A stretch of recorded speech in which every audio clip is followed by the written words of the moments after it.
Meanwhile, the NFL has the luxury of waiting because of the time element. NHL has a good plan in place. They're ready to go. MLS is ready to go. And the NBA seemingly was ready to go. And now, is it really? Joining us now to talk about that, among other things, is our good and great friend who does an outstanding job for The Athletic. We highly recommend that you subscribe and check out his fine work as well as the work of so many other really good journalists, including our friends like Larry Holder, Jeff Duncan, among others. And, of course, I'm talking about Will Guillory, who covers the Pelicans for The Athletic. Hey, Will, it's always a pleasure, my friend. And these are strange times. They get stranger every day, don't they? Absolutely. I appreciate you for having me on, Ken. And as long as we've both been following the NBA, we both know that it can never be easy with this league. Things are never simple. It's always something with the NBA. So, yeah, we're probably going to be talking about this for a few more weeks at least. Unlike baseball, I don't think Rob Manfred does a good job at all. I've always felt the NBA was run incredibly well. I thought David Stern did an excellent job, and I think Adam Silver's done an excellent job. And yet, right now, with everything, it's been the perfect storm, for lack of a better description. The coronavirus was a tremendous hit. There's obvious concern. It started with NBA players, of course, as we know, that had this, and that really impacted others and had them feeling very, very concerned, and some still are. And then, of course, what's happened in society with social justice taking place as well has compounded the issue. I don't want to call it a problem. I don't think it's a problem. I think it's an issue in how they go about trying to solve this, because you have prominent players that absolutely want to play. They understand that it's not only their livelihood, but they get paid to do it as well, and others that are expressing some hesitancy about concern over health issues with the coronavirus and the quote-unquote bubble, and now a few that have expressed concern about it taking away from the movement that's taking place for social justice. And I'm trying to make sense of it all. I'm sure you are too. And like you, I genuinely respect all sides of it. I understand why people feel the way they feel.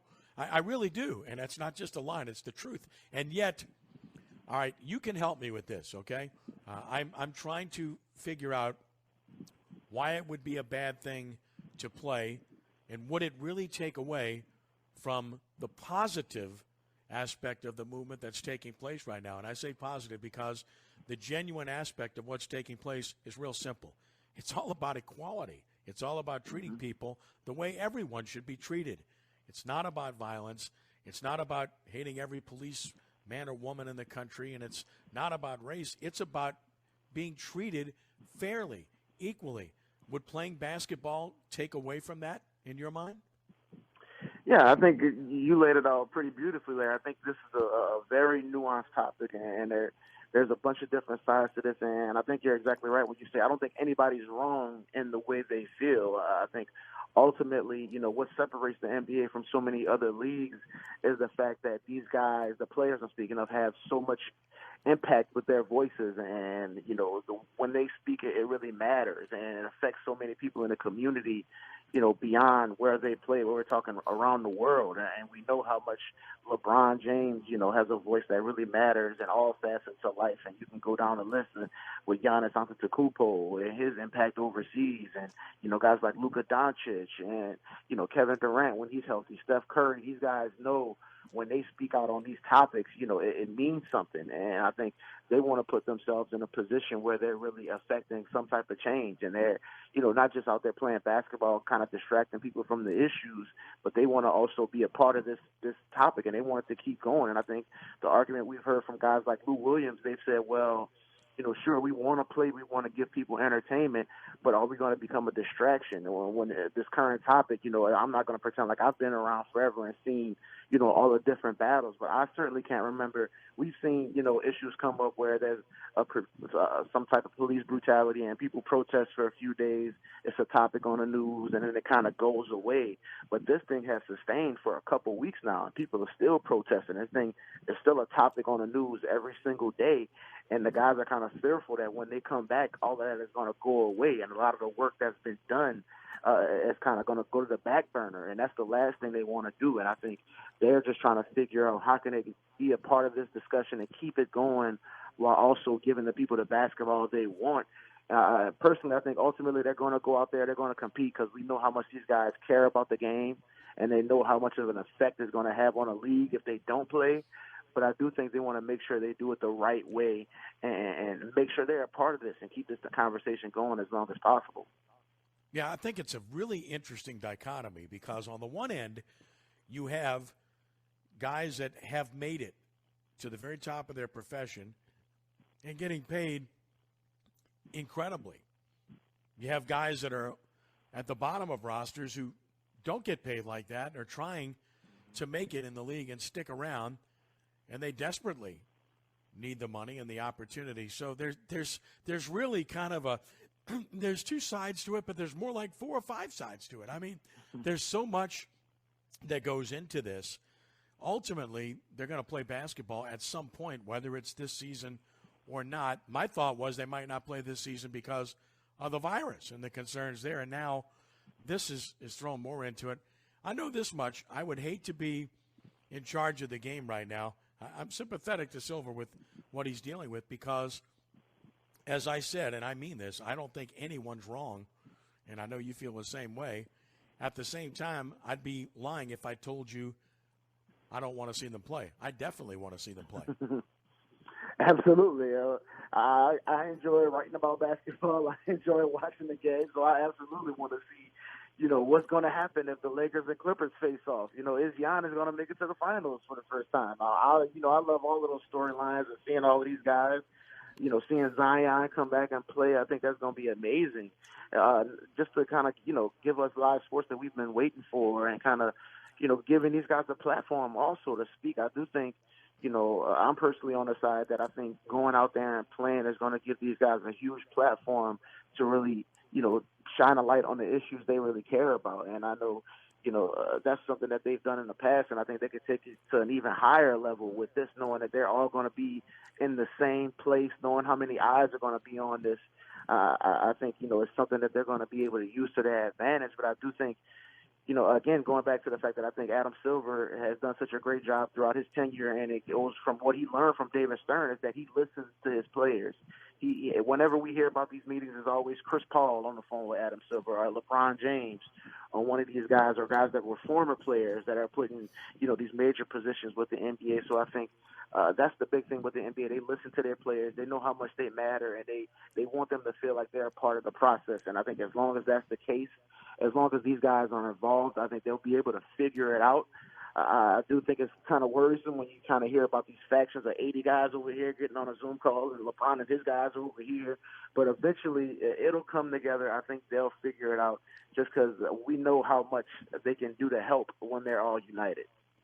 Sure. If I'm a team near the top of the standings, I surely want to get out there and play. If I'm a young team like the Pelicans with a great future, I surely want to get out there and play. Maybe a different story for a few others, but that's certainly a discussion to continue. We're visiting with Bill Guillory of The Athletic, talking about the NBA, if the season's going to happen and what's going to happen if, in fact, it does. Well, with regard to the Pelicans, clearly is a team that had won 21 of 34. Better basketball team. Lonzo Ball got healthy. We saw what he could do. Brandon Ingram's played to an all-star level. Zion Williamson has been all he was cranked up to be. Josh Hart's been the Energizer Bunny. Jackson Hayes has some intriguing athletic ability. Frank Jackson has had his moments. And then, of course, the veterans, Ejuan Moore, J.J. Redick, Derek Favors, and Drew Holiday have been the perfect type of veterans, the kind of guys that they're solid players, but they're solid off the floor and respected, and they provide a good leadership. I just think it's a really good mix. I still think they're a player short, but it's a good team that's going to get better, and it's a really good mix. Yeah, absolutely. And it's unfortunate it took so long for us to see what this team could actually look like because Zion was out for so long. Derek Favors is going through some injury stuff. Like you said, Lonzo Ball didn't really feel like himself until probably after Christmas, probably the start of the new year. And we probably got maybe, 15 games total where everybody was healthy and we got to see all of them together. And it's really impressive just on paper, the amount of talent they have. You named the names, Zion, Brandon Ingram, Drew Holiday, J.J. Redick. I mean, you put all of these guys on the court at the same time, they can match up talent-wise with just about anybody in the West. And we've seen them play at a high level against teams like the Lakers, and the Mavs in some of these really tough games. But I do think ultimately the big question is, this still is a very young team. I mean, they do have some really important veterans. And J.J. Redick, who's been in the playoffs every single year in his career, and Drew Holiday has been through some battles, and we know what Derek Favors did in Utah. But they're dependent on a lot of young guys that just haven't been in these type of games with these type of stakes before. And it's going to be a big learning curve for them. Obviously, it's going to be different without crowd noise and having a road effect on some of these games. I think that'll be a bit of a benefit for them. But I do think, going against teams like the San Antonio Spurs, the Portland Trail Blazers, some of these veteran teams that have been through these battles and know what it takes to really turn it up a notch when you need to, it's going to be interesting to see how the Pelicans kind of combat that and how much Brandon Ingram, Zion, these guys can kind of lift their games up and match what a Damian Lillard can do on a big stage. And it's going to be very interesting to see how these guys can kind of transition into that superstardom we kind of see in them and how fast they can kind of grab that and take this team to the next level. And, of course, Nickeil Alexander-Walker, I think he's got a good future. And Didi Lozada is a guy to keep in mind as well. And I didn't mention Nicolo Melli, who's had some really good moments and good games when he shoots it well and is flexible to play the 5, the 4, whatever he's needed to do. So there's a lot of options that this team has. And I think from a depth perspective, they're one of the deepest teams in the league. I think they're one of the 5 deepest teams in the league with 1 through 12. They can play any of those guys, and on any given night, any of those guys can play very well.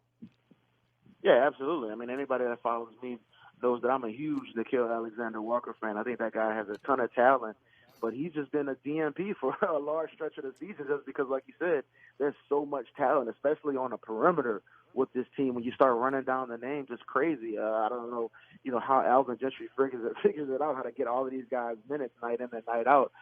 They just have so much talent. It's just a matter of them together and getting that chemistry right. And I think that's why they're so excited about the way they've built this roster. And during the beginning of Zion's career, we know how long and how much they had to do to kind of get talent around Anthony Davis when they were here. And they probably did a little too much and stretched out a little more than they should have for certain guys. But I think the way that they've built this roster in year one with all of this talent and more draft picks to come and cap space possibly down the line is really impressive what they've been able to do. Now it's just a matter of getting these young guys that experience out there in these playoff-type games and getting them prepared, because I know people within the organization really believe that they have a shot to make a run in the West next year. And I know it's still very early, and the Lakers aren't going anywhere, the Clippers aren't going anywhere, but they believe if Zion can kind of become that superstar we all see him, eventually becoming down the road, this team can make a real run just because of the amount of talent they put around him early on. Yep. Last Friday I had Jen Hale on the show, and of course she has no idea who's going to Orlando and who's not and everything else. And of course the broadcast team could be doing it from the studio here and so forth and so on. It's still up in the air about everything, but I also talked with her about Coach Gentry, and everybody likes Alvin Gentry. I like him personally, always have. And I think he's not the best coach in the league by far, but he's also not the worst coach, and he gets a bad rap. I've always said that. And people continue to criticize me for saying that, but I'll continue to say it. And what I would say is this. Looking back at his career, the record is what it is, a losing record. But whenever he had players, when he was with Phoenix, they went to the conference championship and lost to the world champion Lakers, and no way, no how were they going to beat the Lakers. They lost to a better team. When he had talent in New Orleans, they won 48 games and then swept a favorite Portland team in the playoffs and lost to Golden State. No way, no how were they ever going to beat the Warriors. My point being that people say, well, he underachieves. He doesn't win as many games as he should. Whenever he's had players, they've achieved. And this year, they were just missing too many key components for too long. And when they got them, well, they started to play well. And I look at the way they've developed Brandon Ingram, look at the way that Lonzo Ball has improved his shot. And that's with the coaching here, and we know all about that and what's transpired there. I think we've seen some good coaching. I think we've seen some progress. I don't think he's going to be the coach long term. He's 65, but I do think, as I wrote last week, he surely deserves to finish this season. And if it goes well, the opportunity to come back next season. Your thoughts about Coach Gentry and the hits that he takes on a regular basis? Yeah, I've also been jeered in the past for my support of Alvin Gentry and the job he's done with this team this year. I think, it was just so much to deal with early on with all of the changes in the roster and the injuries and, just had some bad breaks and some close games. I do think, that their record was much worse than their record didn't reflect what type of team they were early in the season. I do think they were pretty bad during certain stretches. But 13 losses in a row, whatever they were, like 6-22 to begin the year. I think they weren't good, but they weren't that bad, I believe. And I think, we forget that Alvin Gentry wasn't brought in to coach this type of roster. I think the perfect fit for who he is as a coach was that year they had Rondo and DeMarcus Cousins and Anthony Davis. He's kind of a guy who's known for being able to manage those kind of personalities and help them all work together and feel comfortable. And we saw that with the way he kind of ingratiated DeMarcus into the system and the way Rondo played the best basketball we've seen basically since he left Boston, or he played here in New Orleans. And I think going from that to a team with guys basically all 23 and under, and a bunch of them that haven't been in any real type of playoff type of games, and some of them are playing in different positions, and then you got the AD trade cloud hanging all over this, and then Zion's out the first half of the season. I think it was a lot for him to deal with, but I do think you have to give him credit for how he turned Brandon Ingram into a different level scorer, the way he kind of put the ball in his hands and gave him the freedom to play within that up-tempo system. And you've seen Lonzo Ball take his game to a level we've never seen him play before because he's playing in that system where Alvin Gentry trusts his point guard so much. And I think we know from watching Lonzo Ball throughout his career that coaching matters so much with him, and being in the right type of system and playing around the right type of players matters so much in his game. And I think you got to give Gentry a lot of credit for the way he's kind of helped Lonzo kind of grow into himself within the offense. And I do think there's some complaints about, and rightfully so, about the way, Zion has been kind of pigeonholed into a very specific role. And I've talked to a few people that would like to see him, do a little bit more with the ball in his hands on the perimeter, or, getting switchers against smaller guys. And I think that'll come with time. But ultimately, the offensive mind that Alvin Gentry is, I think that's going to matter a lot with this team because you have so many weapons. You got to find ways to get them the ball. And I know that guy is a genius when it comes to offensive basketball. When you combine him with Chris Finch, they know how to put these guys in the right position. And I think the growth you saw on the offensive end had a lot to do with Alvin and Chris Finch and the way they were kind of able to put those guys in the right position. Well, they really did figure out how to play together.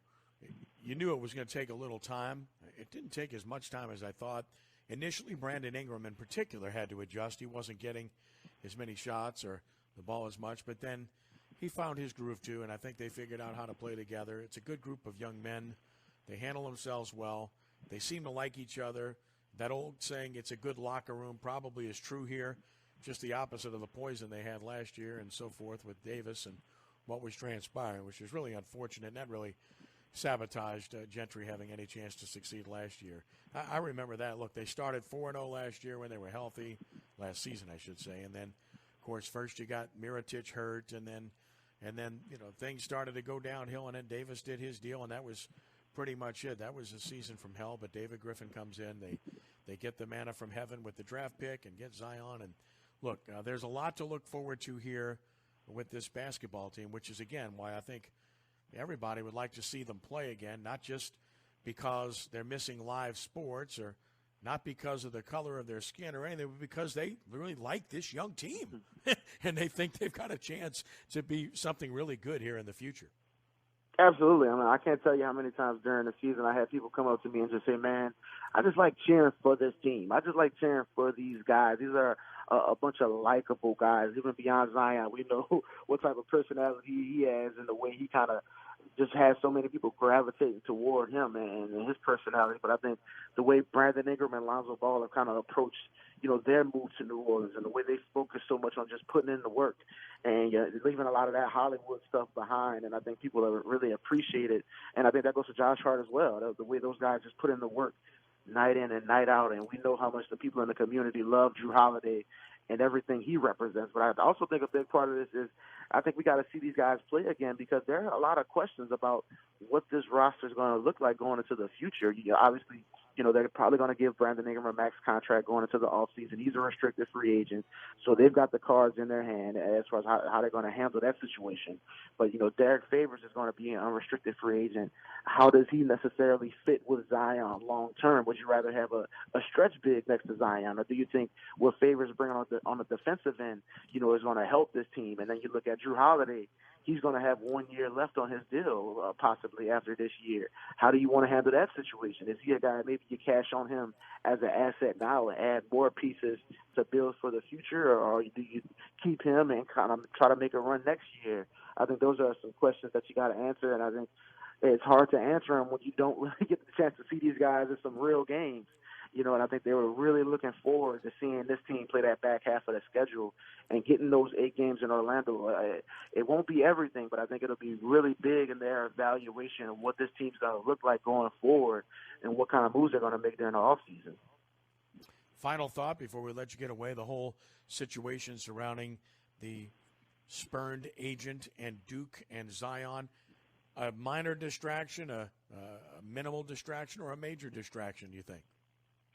I still look at it as a minimal distraction. I personally think, from what I've seen, there's been more allegations than any proof that she's come forward with.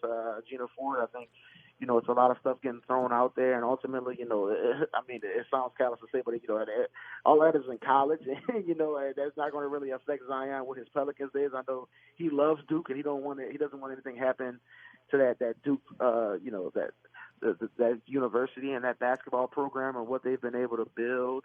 But I do think, there's still a lot of stuff to come forward from that situation. But as of right now, I think it's a lot of talk at this point, and we've got a long way to go before any of it really reaches Zion. Follow him on Twitter at Will Guillory. And, of course, check out The Athletic. I know you would really enjoy it.